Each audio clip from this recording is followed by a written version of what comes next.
Hello. Hello, everybody. I'd like to welcome you to the Bad Sydney Crime Writers Festival 2024, coming to you live here from the Dixon Room in the State Library of New South Wales. And I'd also like to welcome all of those people who are joining us online, particularly those from local libraries where you've keyed into this wicked session. And it's going to be wicked for a couple of reasons, not least to do with the wicked ethical dilemmas which we'll be touching upon in the course of our discussion. My name is Simon Longstaff. My day job is as Executive Director of the Ethics Centre, but for today I'm here to help facilitate and moderate this discussion. I'd like to begin by acknowledging my own kinship ties to the Anandali people of Groote Island, but particularly here I'd like to acknowledge the Gadigal people and their care for the country, for the things seen and unseen, from the land, the sea and the air, over many thousands of years, holding them in trust for all who lives on this land, all of us who partake of its waters, eat of the things that it produces. And on behalf of us all, to pay respect to the elders past and present who've held that trust for those many thousands of years. And to any Indigenous people here in the audience, I pay respect, and to, of course, acknowledge other communities where people might be watching from around the state of New South Wales. I'm delighted to welcome you here today. We've got a wonderful session. I'll introduce the speakers in a moment, but let me just give you a few housekeeping points that the organisers have asked to draw to your attention.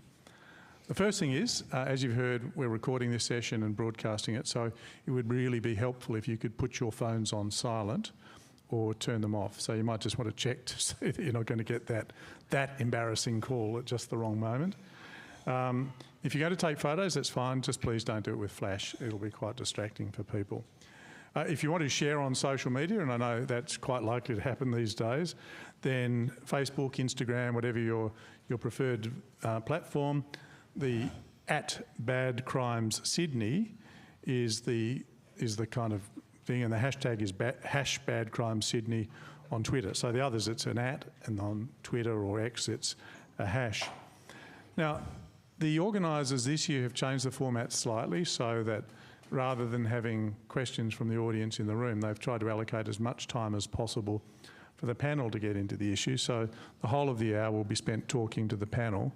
But fear not, if you've got questions, comments, things you want to say to the authors afterwards, each of them will be going back over to the main building, the new building, I guess, and be doing book signing, and that's an opportunity to talk to the authors. So you can speak to them outside the auditorium, or you can speak to them as they've been signing books. They're all very open and generous in their approach. So we've got three people today. Georgia Harper is a psychologist and an author who has written a really challenging and interesting book, which she'll speak of in a moment. Tim Watson-Munro is a published author, but he hasn't got a book in market at the moment. But he is also, and particularly, a forensic psychologist who's had a very long and varied experience with the criminal justice system. He, at one time, I think, was the chair or president of the APS's Forensic Psychology Division. And lastly, but not least, Debra Oswald, who is a writer. She writes plays, she writes television, she writes books. So she is an all-in and all-around author. And that's how, if you want to find out more about them, you're probably just looking up and you'll get a bit about their various histories. And they're going to be contributing to this discussion, not just about the works they've produced, but particularly about the underlying issues which come into focus. But before we get into the issues, I'm going to start off with you, George, if you can just give us a bit of an outline of what is the premise of your book. Okay, so my book is set in a near future Australia, a fairly, hopefully, believable near future Australia, and the death penalty is back with a twist, which is that if the victim's family wants the perpetrator to die, they have 24 hours to go into their cell alone and do whatever they like. Do you want to comment on that? You look like you're busting to say something, Tim. I was going to say, is that it? That's it, done. That's the basic premise. That's the story. A lot more to your book. I know, look, yeah, I just like the shock factor. Shall I? Show go on. Well, now we might take that as the starting point. Okay. We'll come back and get you to go a little bit deeper. Debra? Is that on? Yeah. And you can go a bit further than Georgia if you'd like. Okay, all right then. So my book's called The Family Doctor, and the central character is a sort of beloved suburban GP called Paula, who walks into a house one day to discover her friend and the friend's 2 children shot dead by the estranged husband. And Paula is traumatised and guilty that she didn't prevent this, and seized by this notion that she has to protect other women and children who are in danger. So shortly after that, there's a case that comes into her doctor's surgery where she's fairly certain as she thinks she can be, as certain as doctors like to feel they are, that this man is going to kill his wife. So there is a moment when she's got a catheter in this man's arm.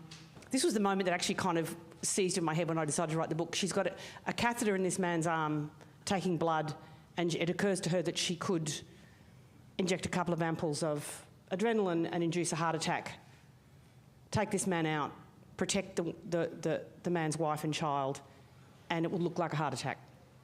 And so she's this good person, a person who sees herself as a good person, who through this very particular combination of events and emotional pressure crosses the line and does what she considers a preventative murder. And that's just the beginning. Okay, so before we go too much further, I hadn't thought to do this, but it's just occurred to me as this kind of wild idea, which we'll do. We have 2 propositions. One, that in a future where the capital punishment has been introduced, then those who have suffered the worst of the crime should be able to execute the prisoner by whatever means they want, or of course they can allow them to live the rest of their life in prison. And the other is about the notion that when you are absolutely certain that some terrible wrong is going to befall an otherwise innocent person, do you intervene and take their life yourself? Quick straw poll, how many people, first of all on the doctor, think that if you were absolutely certain that the person with the catheter in the arm, by the way, they have already got a noted medical history of heart failure and things like that, so you're going to get away with it. So remember, no one's going to catch you. It's not as if you're going to be called up by the police. Now you're keen, aren't you? Yeah, no. How many of you, knowing that this person is going to kill this other woman who you've already seen who's been beaten up, would actually give the thing? Or I go, whoa, we got to... Okay, I'm slightly surprised and frightened by this. There's at least a third of the people who would do that. And on a hunch. On a hunch, just... yeah, like I've amped it up a bit from a hunch. Because this guy's also violent to the doctor too. Okay, George's proposition is, again now, exactly the same in things, that you're going to be killing someone.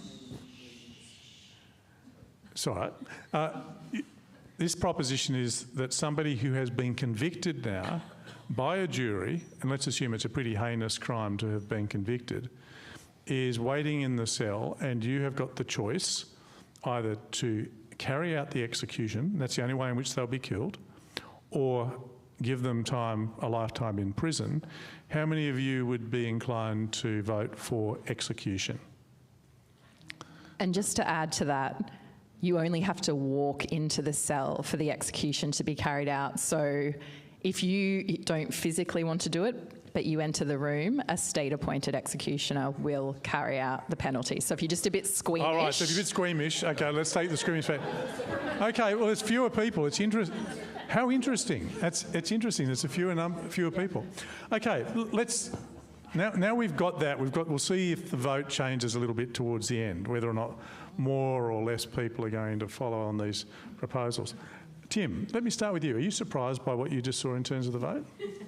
Not really. I think people are very ambivalent about the death penalty, and I hear it a lot, particularly where children are killed, where family members are abducted and so on.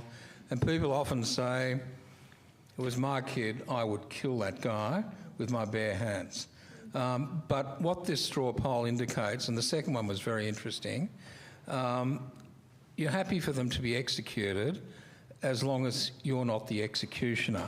When you become closer to the event, people understandably get a bit squeamish about that. And I think that raises other issues about, what's going on for those people in terms of wanting one thing, but then being confronted with the reality of actually carrying it out is another. And that's one of the takeaways from your book, which I thought was fabulous.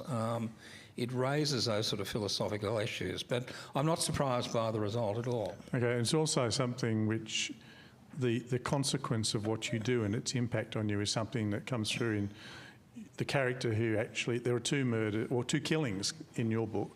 Well, three if you count the end. So that's right, at the end too, which is in a sense a justified killing. But your principal character, Paula, the doctor who initiates this execution, really, of this person preventatively, she suffers a terrible price too as she follows the journey from there, does she not? Yeah, so she doesn't see it as an execution, she sees it as preventative. She doesn't believe in revenge.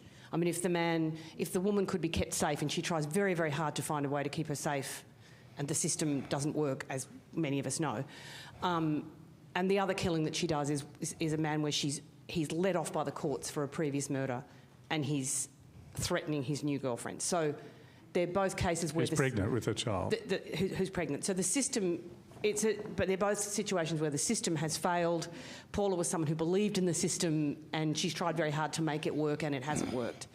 But she's... I mean, I think one of the things I enjoyed about writing the book was that she's not... She's sane, but she's under pressure and traumatised, but she's any one of us. She could be any one of us, pushed by a particular set of circumstances to cross a line. And what's fun about that is to think, well, what happens then? Like, if you can see yourself, if any of you were in a circumstance where you killed somebody, what would happen to you then? And the answer is you would start to unravel, and you would be eaten up with remorse, and your whole sense of who you are in the world would be shaken.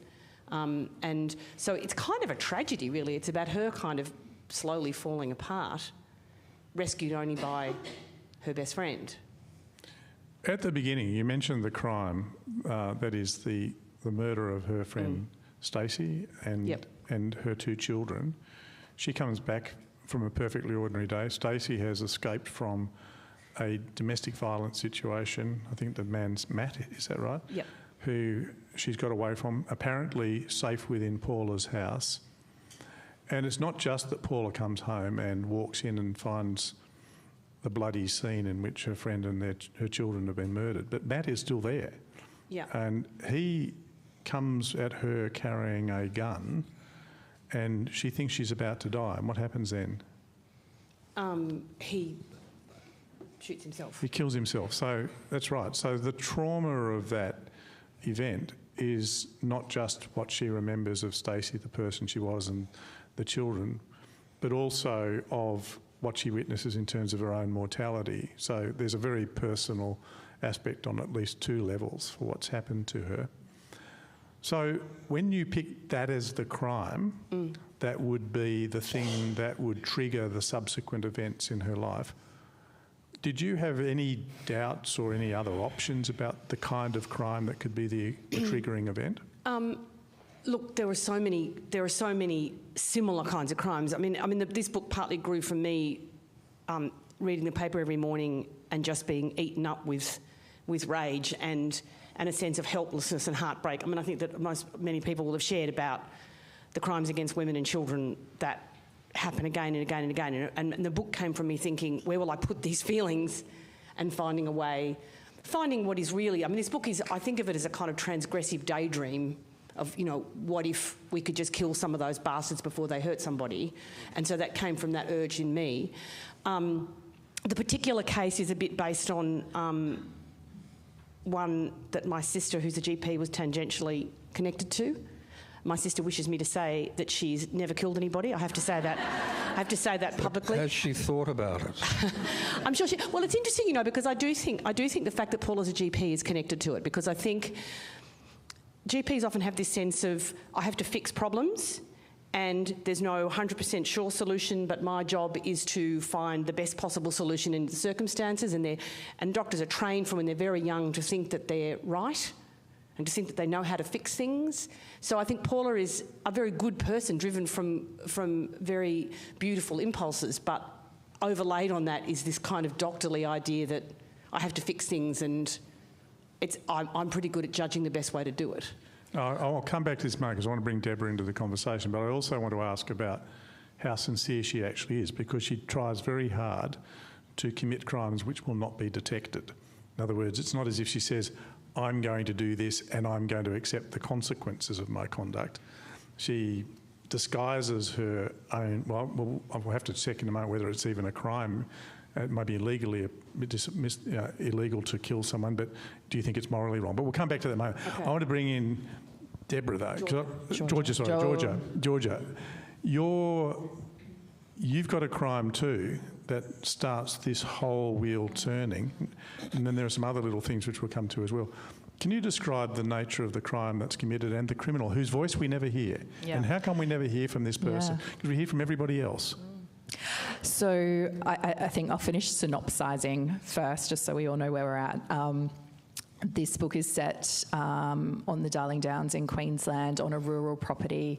There's a family whose little 10-year-old girl, Lucy, is murdered in a really horrific way, and they're the first family to go through a trial of this death penalty system. And the book is narrated through the eyes of two people. One is Lucy's now 18-year-old sister, Hannah, and the main protagonist, Octavia, is a court-appointed psychologist who is appointed to support the family while they're trying to decide whether they're going to do this thing to the man who has killed little Lucy. And so she hears the stories individually of each of the family members, and you know, they all have secrets from each other, and they're all going through their own process around deciding. Hannah, however, because the part of the law is that because she wasn't 18 at the time that Lucy was murdered, she is not eligible to participate. Can you repeat your question, Simon? So I'm trying to, and you may talk just a little bit more about the world too. Yeah, no, we'll come back to what I asked you about is what is the crime that sets all this off. But a bit more about the context, because it's very unusual. You've got this, it's a time when meat eating has been restricted because of climate change concerns about methane from cattle. There are certain licensed producers that are allowed to produce it. They are chosen because they are considered to be a particularly sustainable and kind carers for the animals between the time when they're born and when they die. And there's a lot about the cows and the relationship. Just give us a bit of a flavour of that, because I want to get a sense of who this family is, what the relationships are, and then why the crime is not just as you will describe it, but within the context of that family it carries particular weight. So there is this new system in the near future Australia where there are very few cattle properties remaining, and Lucy's mother, Stella, has grown up on a cattle property where she's had this real connection to the cows as a little girl, and she's really seen them as sentient beings, you know, with the characters, and she finds herself in a position where she has a choice to either carry on this farming or to sell to somebody else, and the decision she makes is that she will continue to farm this property for the greater good of the cattle, knowing that those cows are going to die one way or another, and that she can perhaps provide a nicer death or a nicer ending for them. So she sets up a property where, rather than trucking them to abattoirs and putting them through that process, that sort of industrialised process, she handles all of the cattle so they're very tame, and then she slaughters them on the property in a way where they don't see their death coming. So she's quite tormented by that, because she doesn't, you know, the family doesn't consume animal products, and she doesn't want them to die, but she is doing this for their welfare. Okay, and we'll get into the relationship with the dad later on, but here's a certain irony, is there not, that Stella, who is so committed to the principle that a good life includes a good death for cows, is now considering whether or not to torture to death, potentially, the man who has committed this crime. Now let's get to the crime. What is the crime that this person has committed? The crime is, and I chose this very specifically for a couple of different reasons. So it's quite a horrendous crime. There's a man who has already been convicted of very sort of violent sexual offences against women, children, and has been released and from prison. And he takes Lucy to a secluded location and she dies in a very horrific way. So, Tim, one of the purposes which society claims that prisons and the penal system is for, I mean, there are a number of things.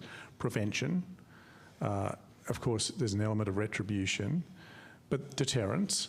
But the other is rehabilitation, that we often talk that when we send people to prison, somehow they're going to come out rehabilitated, unlikely to commit the crimes. Now, in both of these books, there would be a possibility, I suppose, that if a different course of action other than their death was to be followed, they might eventually be rehabilitated. But we've heard in the case of the domestic violence perpetrator who comes after the wife and children, or the case of this murderer who has already been convicted once. Are there some people who you think who are beyond rehabilitation who will always and perpetually remain a danger to the community? 100%. And I think as a general proposition, I mean, it has improved. My first job was at Parramatta Jail as a psychologist in 1978, so a fair while ago. And I was one of, I think, 20 psychologists statewide. Look, we were dogs' bodies doing everything. There weren't real programs in place and so on. There's a lot more focus now in prisons on rehabilitation. There's sex offenders programs, there's drug rehabilitation programs, there's more psychologists on the ground and in the field, in the community and so on. But being able to access them is very difficult. But in terms of the question you raise, there are some people who simply, in my view, I've said it many times, are just bad simpliciter.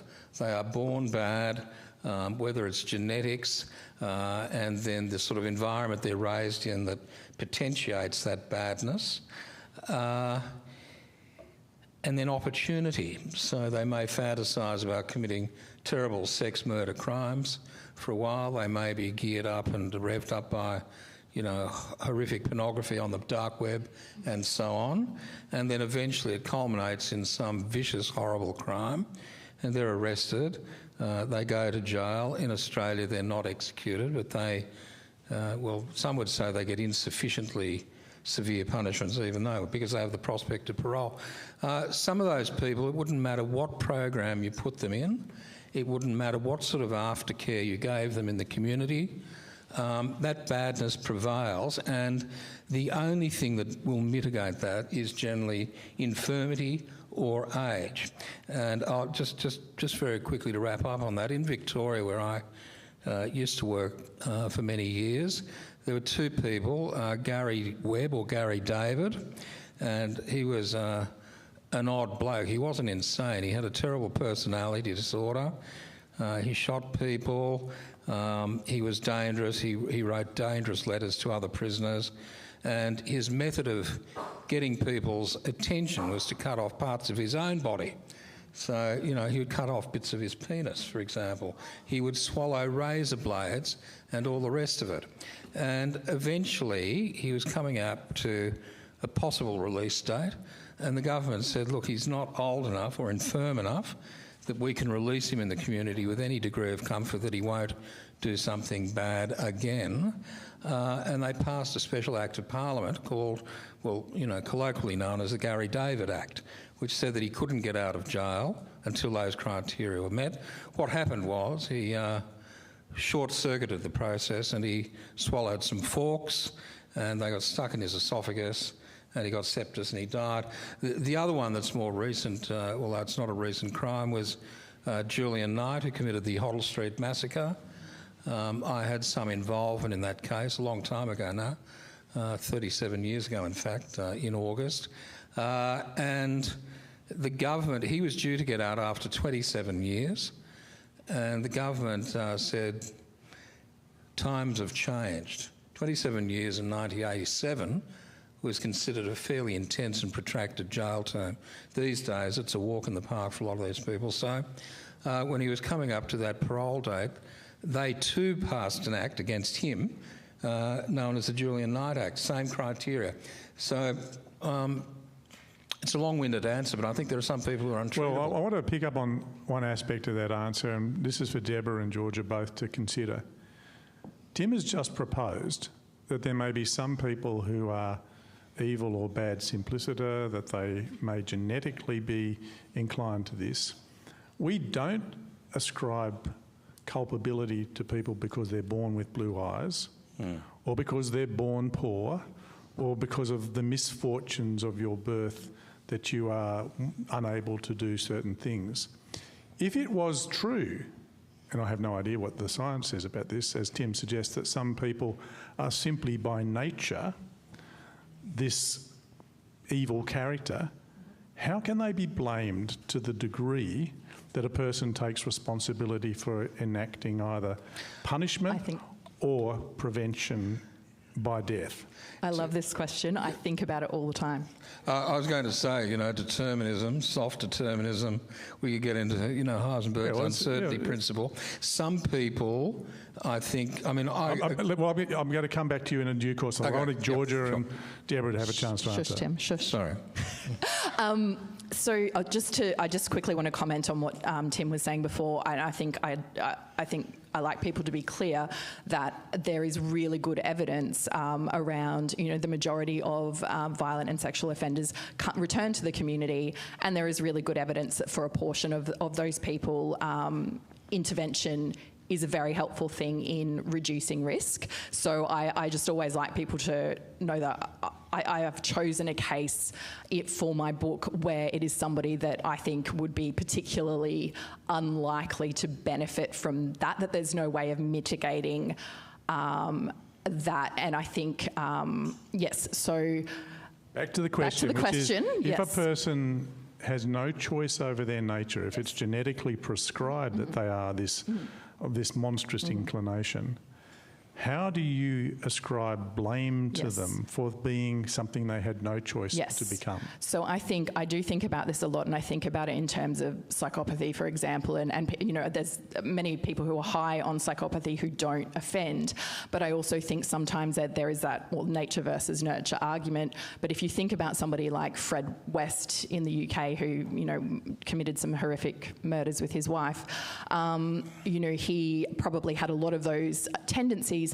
Then he had a head injury, which is what we often see, is the extra taking off of the brakes, where perhaps he was doing some bad things, but perhaps that head injury then sent him into a new level of bad things. Not that I'm at all minimising that, but I do wonder, I think, well, okay, if those brakes are removed and he literally does not have a sense of remorse or regret around those things, what is there to stop him? And it's a really interesting question. Because I can see your answer to this question might be, well, okay, if they can't help being what they are, what we as a society should do is lock them up and throw away the key so that they can never harm anyone else. The proposition in your book is not that, though, that you actually punish them to the point of not only killing them, but by killing them by whatever means you choose to enact. Debra, if Matt or look, Santino... I'm not an expert in any of this stuff. I hasten to add, I'm just a fluff-brained lady writer. I don't believe in the death penalty. No question at all. But my focus is as my focus was in this book, is all about protecting people. So if there was someone where it was pretty strong evidence, to the extent that you can ever be sure that this person is likely to commit other horrible crimes, then my policy would be lock them up and don't let them out. It's interesting that... Does Paula think this is a last resort? You said you thought the system had failed. It's interesting because the sort of bad men in this book are not these kind of guys. They're not. They're the kind of extreme version of a kind of process that we all know about, rage against women in an attempt to control women and children and so forth. And so the book, the sort of the ultimate baddie in the book is a system that is failing people. So I push Paula into situations where all the doors that should be open, she's walking down a path and there's all these doorways, all these escape routes. And for various reasons, I construct scenarios where all the doors shut, bang, bang, bang, bang. So the only option to protect people in Paula's mind is to kill this bad man. But in a way, the impulse is to is to do a sort of extreme what-if example about the fact that there should have been other doorways, other escape routes, long before she reached the point where she felt that pregnant woman is going to die unless I give this man a hot shot. Now, to come back to the question I posed to you earlier about her, why does she not do it in a way that... Oh, no, I've got a good answer to that. Okay, so the first... Of course you do. So the first crime she does is an opportunist crime. She's genuinely taking blood from this man because she's trying to help him control his blood pressure, you know, like, and other... she's taking blood... Just a bit of background, because the mother and the son have come... The mother and the son have come... why the mother and the son have come in and are clearly... the mother has strangle marks around her neck and broken collarbone and various previous injuries. And she talks about the fact that her husband is a former cop who's in security, and he can track people. He knows how to track people. So this woman says, look, please don't go to the police because I've tried before. He said he will kill my child, so please don't do anything. The woman begs Paula not to do anything. So Paula madly then scrambles and tries to find a way through the system, and she's not coming up with very good answers. The man happens to come into her surgery with a small injury, and he doesn't know that his wife's been in there, and he's talking a lot of shit. And it's clear that he is the man that was described by his wife. And Paula's at this point having kind of flashback images to seeing the death of her friend and the children. So she's not in she's not in an entirely stable state of mind. But the guy, so she puts the butterfly catheter in, about to take blood, and she fantasises about, I could do this thing. And then he says one more vile thing, one more vile murder. He's been very, very rude to her. He's being very rude to her. Even from the beginning, he sees I don't think she's personally offended. No. I mean, she's used to dealing with dickheads. There's that edge to it. And she thinks, I could just do this thing. So she's fantasised about it. She's almost like played it out in her mind. So it's still an opportunistic crime. And she's absolutely decided, the minute he dies, she decides, I'm going to go and turn myself in. I'm not this person. But then she thinks about the fact that she sees the woman and the child who are now released and how, I mean, distraught but kind of happy they are. And she thinks, if I went to the police and said what I did, I'm just going to bring more pain into this woman's life. So, and in the second crime that she does, that's also her policy, which is that I don't want to ruin the life of this woman I've saved by imposing on her all the sort of the darkness and legal shenanigans and carry on of the husband having been murdered and also the suspicion that would fall upon those women. So Paula sees herself, again, this is slightly a doctorly God complex thing. My sister's a doctor. Do you think some of this is playing out? Psychologist, please tell me. That Paula sees herself as taking on the wrongness, taking on the darkness of what she's done, and not letting it sort of be visited upon the people that she saved. Now let's introduce another character, because there were Stacey, Paula and Anita, all incredibly close friends. Stacey's dead, killed by Matt, but Anita's still her friend. Anita's a journalist, a court reporter. Think Kate McClimate, a bit younger, who is obsessed with all this stuff, as we all are, and follows all these crimes. And there's a point at which Paula is using information that Anita is giving her about a crime, about a court case that she's involved in. And Paula uses some of that information to go about killing the guy who is acquitted of a murder and is about to go and murder his... Well, I should say there's also one good bloke in this book, isn't there? Oh, there's quite a few good blokes, hey? Well, there are a lot of good blokes. There's sexy men. There's sexy men in it. Yeah, well, the sexy Rohan Sexy and good Mehta. don't always go hand in Rohan hand. Mehta, the sexy detective. There's a sexy detective. There's quite a few good men in it. Because I like men, most of them. Actually, sorry, sidebar for a moment. When I was pitching this as a television project, various television executives said, at the moment, this book's so dark, people are looking for stories that are aspirational. And I said, well, I know a lot of women who'd like to kill men. It's aspirational for us. Anyway, sorry. Sorry. So at a certain point in the story, and again, this is, I guess, the moral dilemma that I was hoping the readers would be gripped by, which is there's a point at which Anita, the journalist, works out what her friend Paula, the doctor, has been doing. And she's got to decide what she'll do.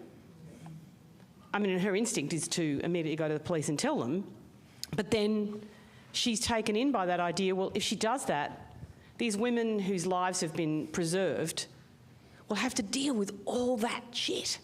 Because Paula eventually tells her the whole story, doesn't she? Yeah. And so it's not as if Anita is just saying, oh, what's my friend Paula up to? She knows about the murder of Stacey and the children. She knows what was happening with this Ferguson fellow. And Santana, what was his name? John Santino. Santino, that's right.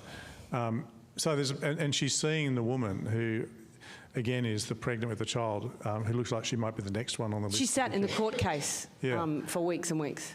So Anita is, in a sense, sympathetic, do you think, to the judgment that Paula has exercised and what she's done in the end?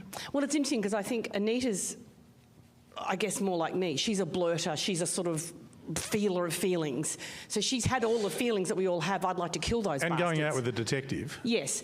I'd like to kill those bastards, but she's not someone who would ever act on those things, whereas Paula's a much more quiet, cerebral, thoughtful person who is actually doing these things. So I think Anita is us. She's us having these sort of strong responses to these horrifying things happening in the world. But it would never occur to her to act on it, and she doesn't have the means either. And we'll come back to her in a moment. And before I go to you, Georgia, to flesh out your cast, Tim, you wanted to jump in and say something about what you've just heard? No? No, well, only that it just, the conversation points to the complexity of the issue. And you may be solving one problem, but in solving that one problem, you are creating a raft of other problems. For sure. Which people have to live with. Yes. And therein lies the dilemma. A stitch in time may not necessarily save nine. It creates other issues. Just out of interest, one of the things I mentioned that happens to Paula in Debra's book is that she begins to unravel, despite good intentions and all the rest as far as it's presented. Is that a common thing for people who've committed a murder to be deeply affected? Or is that most people who, if they do something like that, they feel a terrible burden of it, even if they felt they were justified? It depends on the context. I mean, I've probably assessed hundreds of murders over 46 odd years. I've assessed hitmen. They have no remorse. For them, it's just about the money and spending large. I've assessed other people who have killed women in a domestic situation. Some of them are riddled with remorse. They feel that they deserve to be in jail forever. There are other people who kill on impulse. They might be drug affected or brain damaged, as you've described. I don't think there's one simple answer to it. They may express remorse, but whether it's genuine remorse or not, that's also hard to determine. And it's often asked of me in court, are they remorseful? And I say, well, they all express remorse, Your Honour, but who knows? It's more, I think, about risk management too. You know, if they have remorse and empathy, if it's sort of contextualised, it's a specific type of crime, then there may be some prospects if they have some insight to that. If they don't, we have problems. Okay, so yours is a remorseless killer. Now, let's flesh out who else is in this book. There's Hannah, who was 17 or at the time that, or young, no, she was younger, she was about 11 or 13 at the time that her sister Lucy was killed. There is Stella, Lucy's mother. There is Matty, who you'll describe in a moment. Sebastian. Who are these people and what role are they playing in this story? Because we only ever hear directly from Hannah and Octavia. So who are these other people? Because they're quite important. Particularly, there's a very interesting wrinkle in Matty's history too, which we'll come to. Yes. Are we spoilering? I don't think so. Let's just talk about who they are first. We'll see how we're going to do. Stella is, so Lucy, the little girl who dies, Stella is her biological mother. Matisse, or Maddie, is Stella's wife. So Stella's been married to a man previously in a domestically violent relationship. And when she was in that relationship, she had her son, Sebastian, and he had witnessed some of that violence growing up. So in the book, Sebastian is an adult man in his 20s, and he is a wildlife vet. Then there is, Stella, Matisse, Maddie, Sebastian, and I think and Hannah, who's now 18 at the time of the book. And I think for Sebastian, there's an interesting, he is being asked to consider whether he wants to participate in this execution, and it's not something that he feels driven to do, but then there's an examination around what he sees his role as, a man being, and seeing his mum, who is deeply sort of affected and already a sort of somewhat traumatised human, saying she is going to go in there and do it, and he's kind of carrying that weight of expectation, societal expectation, or his perception of that around what should be his role. Now, Octavia isn't just there to help them, is it? She has to assess them. What's the court getting Octavia to do by providing this service? And she has a supervisor too who's quite concerned about how Octavia herself is faring in this process? Yeah, so all psychologists throughout their career are required to engage in clinical supervision. So even when you've been doing it for, I presume you're not just flying wild now, Tim? Too long. 46 years. And so there is, Octavia has a supervisor. And so her role is, it is to support the family. However, she also is, incumbent on her as if she notices that any of the family members are, maybe at risk of harm to themselves, to someone else other than the perpetrator. Like all psychologists, she needs to act on that, but also she is being asked by the courts to determine or flag if she thinks that a person may have impaired capacity to make a decision around executing this. So drawing closer to the time of execution, Stella, Lucy's mother, is really becoming a bit unravelled by this, this idea that she feels compelled that she has to do this thing. And so Octavia is watching her very closely and thinking, is she of sound mind, essentially, to be able to go in and do this? And, that is then sitting on Octavia's shoulders to try and make that decision. And her mental state is sort of fluctuating wildly, so it's a point in time kind of scenario. So she has a relationship of power, really, in relation to the aspirations of at least some members of this family. And she's conscious of it, but they are, certainly at the very beginning, very uncertain about whether she can be trusted, so she goes through this process. The trust begins to come. Do you think that Octavia maintains her professional distance with this family or not? It's interesting because I think I wrote her to be somebody who would be quite interested in ethics and professionalism, but I think there is some blurring of boundaries over time. She finds herself in a position where she is going to this family's farm, spending time around the family. There's a situation where she is actually involved in something of a drama that unfolds on the bushfire? The bushfire on that property. And so she is actually helping the family in a life or death situation. And so, I think she is starting to have in her own mind some blurring happening, which I think would be quite, I can't imagine that you would be in that scenario without that happening, and I think she is starting to care about the individual family members. Do you think she got so close that she should have withdrawn? No. Okay. Now, Matisse, I don't know if it's a spoiler or not. Do you want to tell us a bit about Matisse's story of life, how she comes to be there, and why this might complicate this decision they have to make?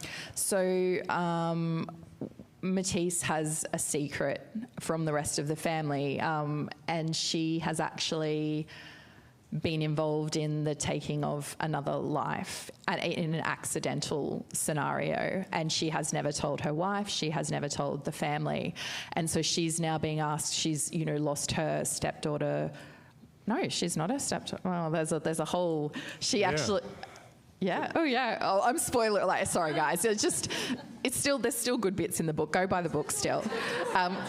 So Lucy, did I say anyway, so essentially Lucy Matisse gives birth to Lucy using an embryo from a relationship, Stella's previous relationship with her husband, and there's some sort of complexities around that. So Matisse has carried Lucy and birthed her, and has essentially killed a child by accident previously. And, well, yeah. And so the family doesn't know this, but in her weighing up of what she is going to do, she's already carrying this kind of burden of this secret and this knowing that she has taken a life. So it's a really complicated picture, isn't it? Because I couldn't even remember it. I mean, Lucy's father turns up wanting to have some say, but is shunned out of all of this. There's all to do with surrogacy and issues. There's this untold secret and things like that. In the middle of this is Hannah, who is dreaming. What's going on with Hannah in all of this? Because in a sense, she's out of the loop, not part of this decision at all, and yet seems to be profoundly affected by what's going on in terms of their psychology. Yeah, so I think Hannah, I think from the beginning, she was, when the idea for the book came to me, it came to me very fast and very almost fully formed, and it was Hannah that I wanted to write, and it was her story, and you actually only hear smaller parts from her throughout, but she's a young woman who's she's still in school, she's quite emotionally removed from the family, and she has been through her own trauma that her family are not aware has happened, and so she has her own sort of feelings about what has happened to her, and this sort of she is trying to process this trauma she's been through, and she feels unable to share that with the family because they are already carrying the burden of her sister Lucy's death, and she almost feels like what she's been through comparative to what her sister suffered is, you know, it's not as significant. She doesn't want to worry her family, so she is trying to process this thing. That also probably gives her she's already got a rage towards Lucy's killers, and she also has her own rage around what has happened to her. And this is all, she's very quiet. She doesn't share any of this, and she's got a lot going on in her mind. Tim, is rage and a lust for vengeance a common response? Sorry, could you... Is rage and a lust for vengeance a common response amongst victims of crime? Generally speaking, yes. Particularly when we're talking about murder, rape, you know, where people are physically and psychologically harmed, some people maintain the rage and they develop all sorts of symptoms of post-traumatic stress and so on arising from that event. I've met very few people that don't carry emotional baggage following this type of crime. Now, one of the foundations of our criminal justice system, going back many hundreds of years, is that the execution of justice has been abstracted away from the individual into the hands of the Crown. Yep. The King's Peace, as it used to be known, and the old office of a constable, the original authority they have. And the idea is that in a world in which individuals take the law into their own hands, it becomes a law where might is right, where the strong prevail and the weak are sacrificed.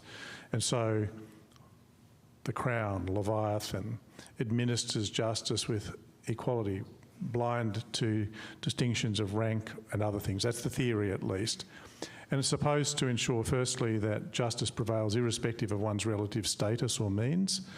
It also, I think, is partly to do to ensure that we are protected, if you like, to some degree from the lust for vengeance and the rage and the other things that can be so destructive. But that doesn't work for Paula, does it, Debra? That system, which sounds so good in principle, doesn't seem to be according justice to the women and children who she encounters through her story. Do you think, therefore, on balance, we should be sympathetic to her rejecting that approach and instead taking the law into her own hands? It's funny because I suppose I'm thinking about what fiction can do that's different from non-fiction. And fiction is about taking kind of potent feelings and embedding them in the flesh of a particular character in a particular situation. So I'm not particularly interested in judging her. I'm interested in understanding, and I don't care if readers think what she does is right or wrong. I just hope that at every point when she makes a decision, you're with her, and you think, not with her in the sense of supporting her, but with her in the sense of understanding her. And even if you're thinking, don't do it, or if you're thinking, yeah, get him, whatever you're thinking, I hope you understand where she is emotionally. That's all I care about. I think I was very conscious when I was writing this of when you're dealing with these very potent things, that it's important that the storytelling generate light and not more heat. It's very easy to generate heat and not light about this stuff.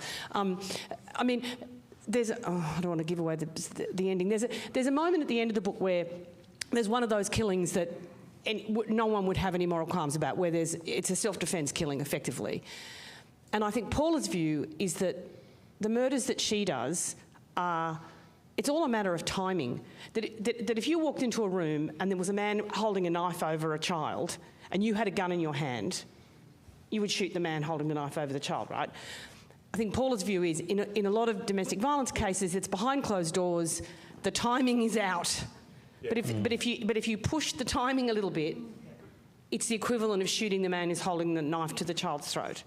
So I suppose I'm not in. What do I think?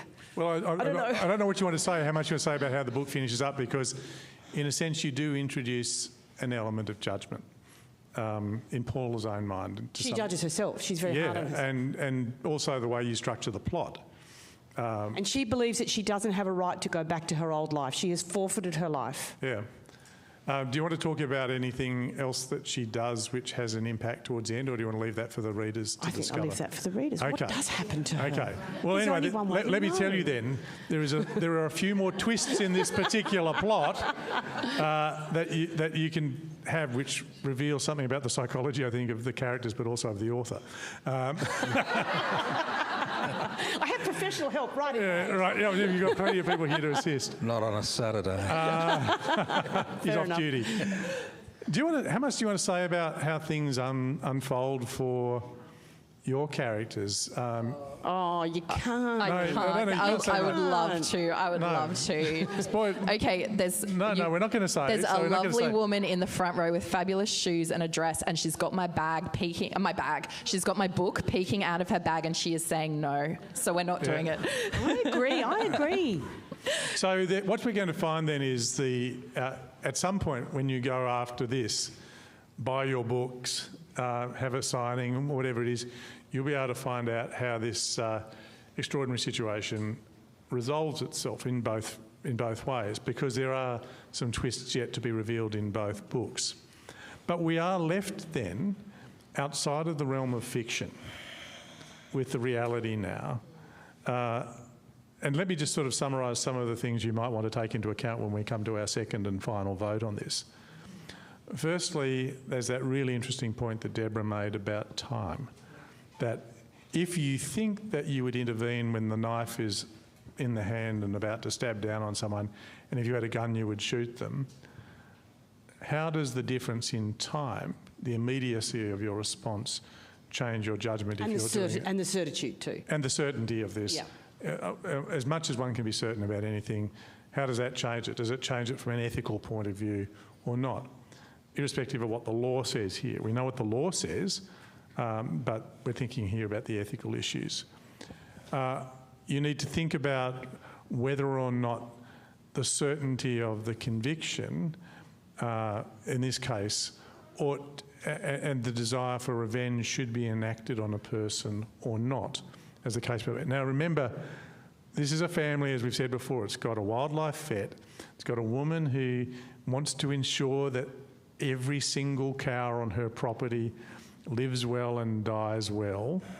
So if we extend that belief to animals, as the narrative puts, should we extend the same to humans, or is our own culpability, whatever you think about genetics or something else, mean that we exact a more harsh and terrible penalty on a human than we would do on the innocent, such as a cow or a kangaroo or whatever else it happens to be? We've got a couple of minutes left, so we're going to get, before we have the final vote, a final comment about our conundrum We'll go in the order, reverse order, starting with you, Debra, then Tim, then Georgia. What's Do you want to say anything before people vote that you think would be helpful based on your experience of thinking about this, writing the book and reflecting on the issues? You may say, I have nothing further to say, which is fine. I suppose I would say, and this will sound very wet, but I'm going to say it anyway, the impulses, the rage and the impulses and the helplessness that is behind, that was propelled me to write this book, and that hopefully the book will generate in you, in your real life, take that energy and give it to women's shelters. Thank you. Tim? Complex dilemma. Since Moses is wearing short pants, people have struggled with the idea of capital punishment. I think the responses speak to the difficulty of the issue. It's great in theory, I think, for some to say, look, I'd like to execute an offender, but when you really put it to them, well, we haven't discussed this, but what if they've been wrongfully convicted, for example? What if there are mistakes in the system? And what if you're the person, as your excellent book points out, you're the person who's responsible for carrying out what I believe should be a state function. What would you do then? And most people walk away from the proposition. They don't want to do it. Thank you. I think I say on a personal level, I do not support capital punishment, and I would absolutely hate to see a premise like this be brought into reality. Having said that, I started the book with a question to myself, what would I do? And with the assumption this is a legally sanctioned thing, I wrote that book. I still cannot answer that question, and I think it's because I'm in the extremely fortunate position of never having been through that. So I think I leave the answer to that. Okay, with 1 minute to go, a quick vote. Given the premise, all the information you've heard about the actual criminal in George's book, if it was lawful for you to do so, and you don't have to actually conduct the execution yourself, you just simply have to walk into the cell, knowing what you know now after hearing all this, how many people would walk into that cell and execute the unrepentant murderer? Oh, a few less, I think, now. Wow. Do we think it's about the same, or a few? Yeah, no, I don't know. We should have counted before, and we can do it later. And now, how many people believe that the doctor confronted with the circumstances that she faced was right in taking advantage of the opportunity to end the life of these serial perpetrators? Yes, if you think right, it's about equal. Look, ladies and gentlemen, this is a topic that you will discuss on and on, no doubt, after this is finished. Can you please join with me in thanking our guests today, Georgia Harper, Tim Watson-Munro and Debra Oswald. Thank you.